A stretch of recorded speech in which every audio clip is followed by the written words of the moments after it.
Moicano's mad that he did not move up in the rankings after his win over Benoit Saint Denis. He wanted to go up to 6, but he didn't move up at all, so he thinks the rankings are terrible. Dana White agrees, and he's fed up. He told Kevin Iole that he thinks AI is going to take over and solve this issue. AI will be here soon, and this will all be fixed. We get all these bums that know nothing about fighting out of this shit and get AI in here, and we can fix all these rankings. He thinks Holloway being number 10 and the guy he KO'd being number 3 is dumb, and he makes a good point on that one. Better to have Holloway just out of the lightweight rankings altogether than to have him 7 spots below the guy he slept. And I was also mad that Hamzat's ranked number 12 at middleweight, but Hamzat has not beaten a ranked middleweight yet. He beat Usman at middleweight, but Usman's a 170 pounder. He beat Kevin Holland at 180 pounds, but Kevin Holland isn't a ranked middleweight, so the biggest middleweight win he has is a few years back against Gerald Meerschaert, and Meerschaert is also not a ranked middleweight. Thing about bringing AI, when AI doesn't put John Jones as pound for pound number 1, Dana's going to be pretty mad at AI too, so eventually I think the UFC is just going to take over the rankings. Forget artificial intelligence, forget the intelligence of the MMA media, they're just going to do it themselves. You mentioned that, I don't know if it's seriously or joking, that you'd like to see AI do the rankings. And we actually asked AI, I'm curious if you'd like to know who the top 5 are that AI picked for pound. So it's Alexander Volkanovski, Islam, Leon Edwards, Charles Oliveira, and Aljamain Sterling. Yeah, I don't know what AI you're using. MMA junkie AI?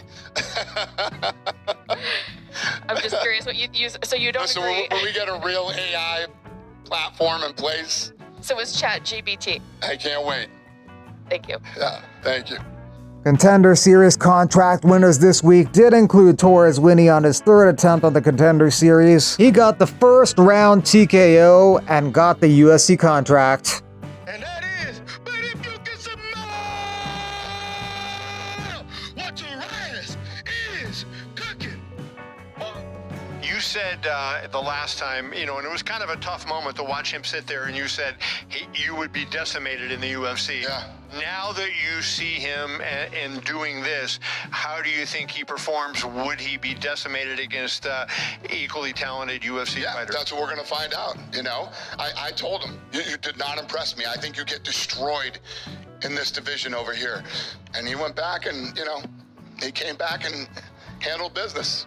This was an interesting coaching strategy employed by one of the cornermen on Dana White's Contender Series.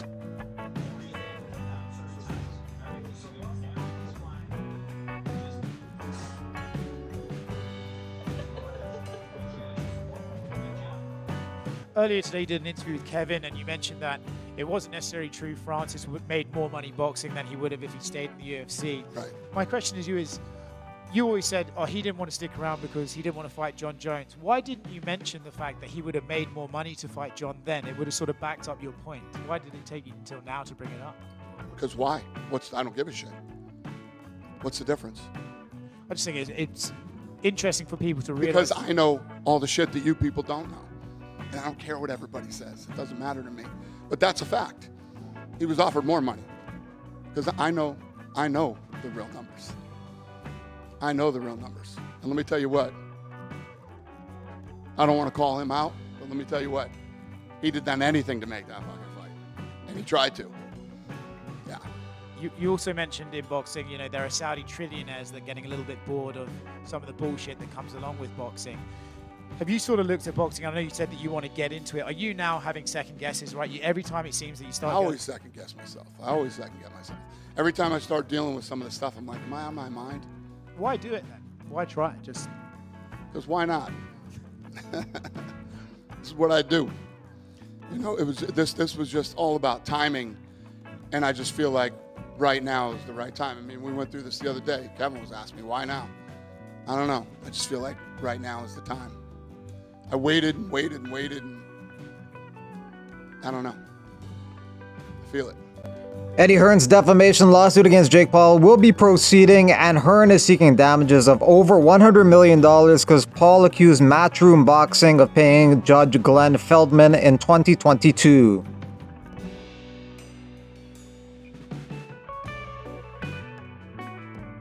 Sure. No, one of the announcements in these past couple weeks was the Michael Chandler return to fight Charles Oliveira.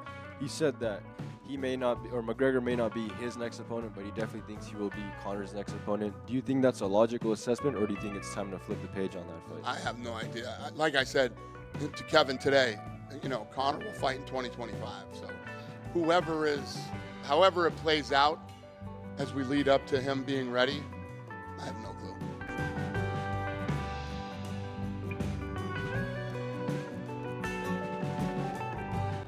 Is Moicano, that win was really big for him. Does he get a big fight after that? We won't talk about Moicano for a couple more weeks. So we won't even talk about him for a couple more weeks. First of all, you saw what happened to him, right? It's going to be a minute before he's even discussed. Does that make his win, even more bigger in your eyes because he fought with that nasty injury? Yeah, it was incredible what he was able to do with that injury. Yeah, and sitting in the corner was never even a concern. It's not even like they were, Yeah, and they're lucky because if Saint Denis' eye didn't look like that, and the doctor went over to the other side, fight's off. Just going back to UFC Paris, Brendan Allen lofted some pretty strong accusations against the French MMA Commission. Just so everyone knows, France has the most corrupt way of dealing with fighters ever in the whole world. Had fucking over 40 fights, fought outside the country, in the country, different states, that state, made weight, no problem. Then they're gonna tell me that I have to give blood or urine. First they said urine, I gotta give urine. Right off the scale. So dehydrated, waited 3 hours, finally have to pee. Then they tell me I gotta get blood on top of that. So then I do the urine. They say they're gonna do blood. They do blood. They don't get enough. They try to tell me they need more. I said, you're not gonna stick me again. Then they want to do a different type of blood. So they did that too.